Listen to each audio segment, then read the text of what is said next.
আসসালামু আলাইকুম রহমতুল্লাহ। আপকামিং কর বর্ষে অর্থাৎ 2026-27 কর বর্ষে আমরা শুনেছি যে সবার ট্যাক্স বেড়ে যাচ্ছে, ট্যাক্স রেট বেড়েছে। এই ধরনের কথাবার্তা আপনি শুনছেন এবং এটা বাস্তবতাই।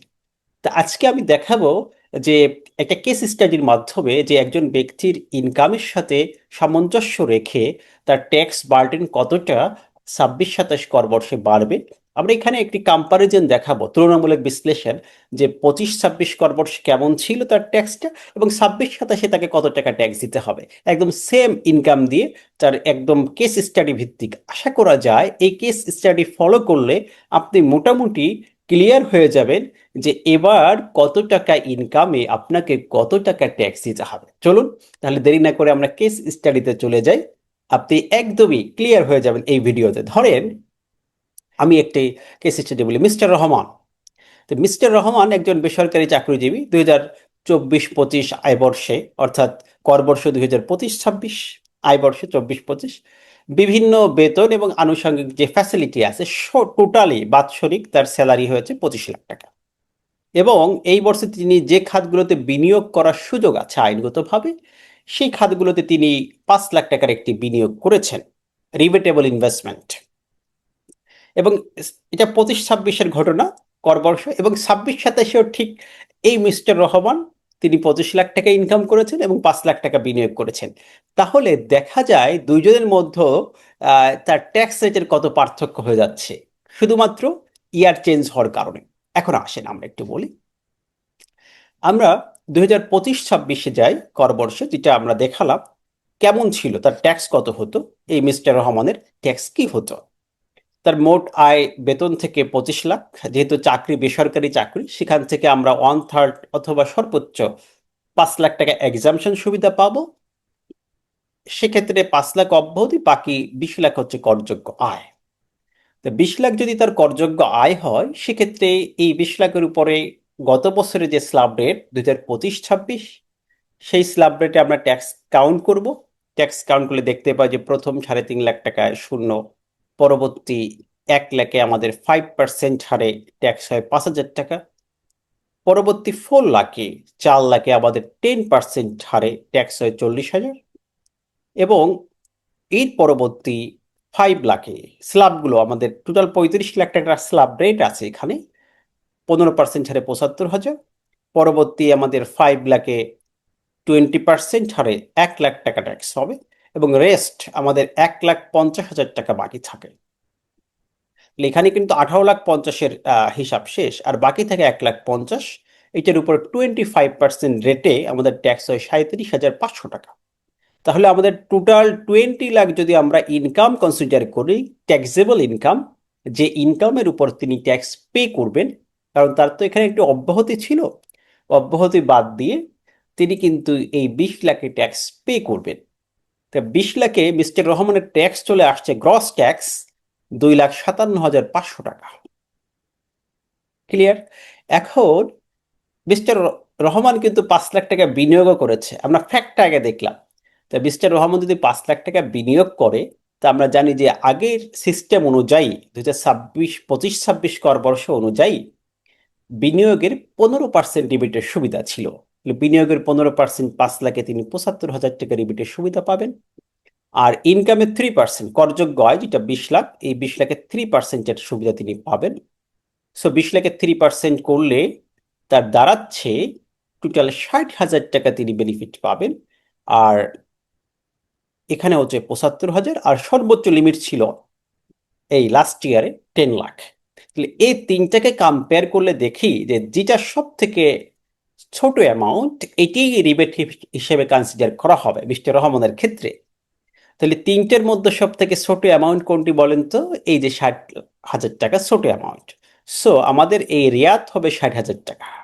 ট্যাক্স ডিসকাউন্ট, রিবেট পাবেন তিনি 60,000 টাকা। সো এই 2,57,500 টাকা থেকে তিনি 60,000 টাকা রিবেটের সুবিধা পাওয়ার পরে তাকে ট্যাক্স দিতে হবে, পেয়েবল ট্যাক্স আসবে 1,97,500 টাকা। এটা কত সালে ঘটনা বললাম? 2025-26। এই সেম ফ্যাক্ট যদি আমরা দেখি 2026-27 কর বর্ষে হতো, একই ইনকাম, একই ইনভেস্টমেন্ট, তাহলে কেমন হতো? এখন আমরা একটু ছাব্বিশ ২৭-২৭ ঘরে চলে যায়। ২৬-২৭ সেম ফ্যাক্ট। ফ্যাক্ট তো মনে আছে যে মিস্টার রহমান একজন বেসরকারি চাকরিজীবী, তার সমস্ত বেতনাদি মিলে টোটাল বাৎসরিক ইনকাম হচ্ছে 25 লাখ এবং বিনিয়োগ 5 লাখ। Same fact. এখন তার ট্যাক্স কত হতো, কত টাকা ট্যাক্স বাড়ছে আমাদের এই অর্থ বছরে, এটা আমি একটু আপনাদের সাথে একদমই স্পেসিফিক দেখাতে চাই। ওকে, এখন আসেন মিস্টার রহমানের ঠিক একই ঘটনা। তার মোট আয় 25 লাখ, সেখান থেকে এক্সামশন পেয়ে যাবেন 5 লাখ। আমরা কারণ মোট স্যালারির 1/3 অথবা 5 লাখ যেটা কম, এটা তিনি এক্সামশন পাবেন। সো এক্ষেত্রে 25 লাখের 1/3 তো তিনি পাবেন না, তিনি পাবেন হচ্ছে হাইয়েস্ট 5 লাখ। সো 20 লাখ হচ্ছে আমাদের ট্যাক্সেবল ইনকাম। এই 20 লাখে এই বছরে আমাদের ট্যাক্স কত হবে, অর্থাৎ 26-27 কর বর্ষে এসে আমাদের 20 লাখে ট্যাক্স কত হবে খেয়াল করেন। এখন অব্যাহতি সীমা কিন্তু বৃদ্ধি পেয়েছে, এই বছরে অব্যাহতি সীমা হচ্ছে 3,75,000। 3,75,000 পর্যন্ত আমাদের কোনো ট্যাক্স পে করতে হবে না, রেটও শূন্য, ট্যাক্সও শূন্য। 3,75,000-এর পরে পরবর্তী 3 লাখ, এই পরবর্তী 3 লাখের 10% হারে আমাদের ট্যাক্স হয়ে যাবে 30,000। অর্থাৎ 5% যে স্ল্যাব ছিল গত বছর, এই স্ল্যাবটি কিন্তু এখন আর থাকছে না। এর পরবর্তী 4 লাখে 15%, যেটা 5 লাখ ছিল 4 লাখ, দেখেন রেট কিন্তু বাড়াচ্ছে, স্ল্যাব রেট কমিয়ে দিচ্ছে। 15% হারে 60,000 টাকা ট্যাক্স হয়ে যাচ্ছে।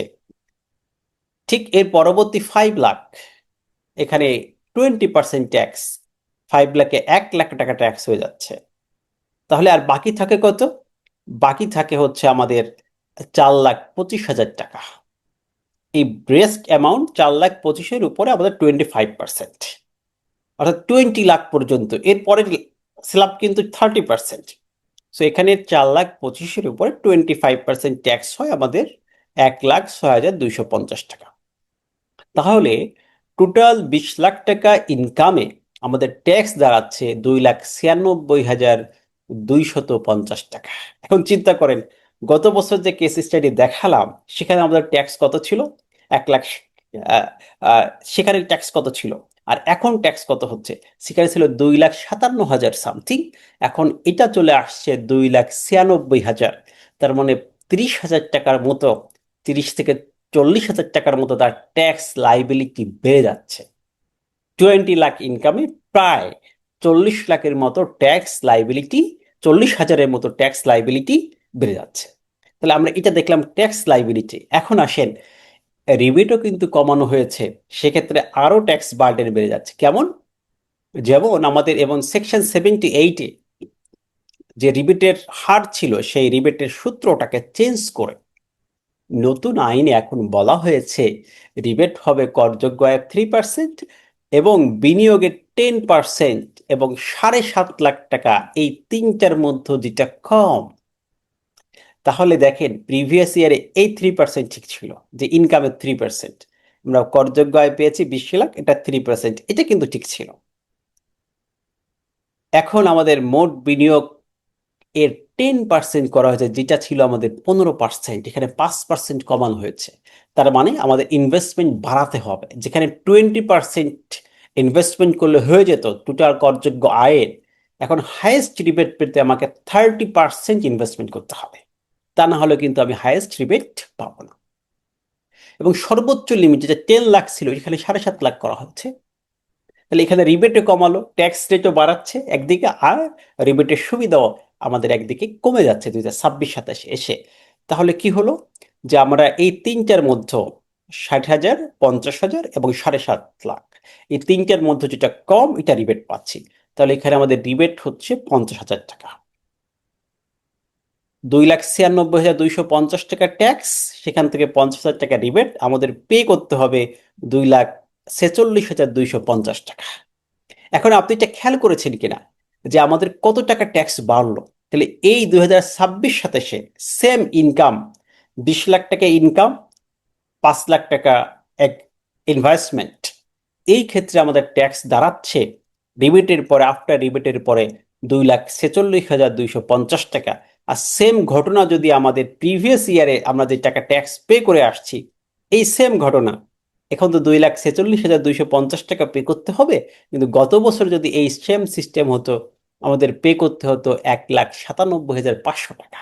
তাহলে আমাদের 1,97,500 টাকার ট্যাক্স এই বছরে হয়ে যাচ্ছে, খেয়াল করেন, 2,46,250 টাকা। তার মানে 50,000 টাকা ট্যাক্স লাইবিলিটি এই ব্যক্তির বেড়ে যাচ্ছে। সো আমাদেরকে এবছরে কিন্তু ট্যাক্স রেট বেড়েছে, এটা বুঝেই কিন্তু কাজ করতে হবে, এবং 30 জুনের মধ্যে আমাদের সে অনুযায়ী টোটাল করযোগ্য 30% ইনভেস্টমেন্ট করে ফেলতে হবে। তাহলে আপনারা হাইয়েস্ট বেনিফিট পাবেন ইনশাল্লাহ। সেভাবে ট্যাক্স প্ল্যানিং করলে আমাদের ট্যাক্স বার্ডেন মোটামুটি কমবে। তারপরও তো ট্যাক্স রেট কিছুটা বৃদ্ধি পাচ্ছে। আশা করি বিষয়টা ক্লিয়ার হয়েছে।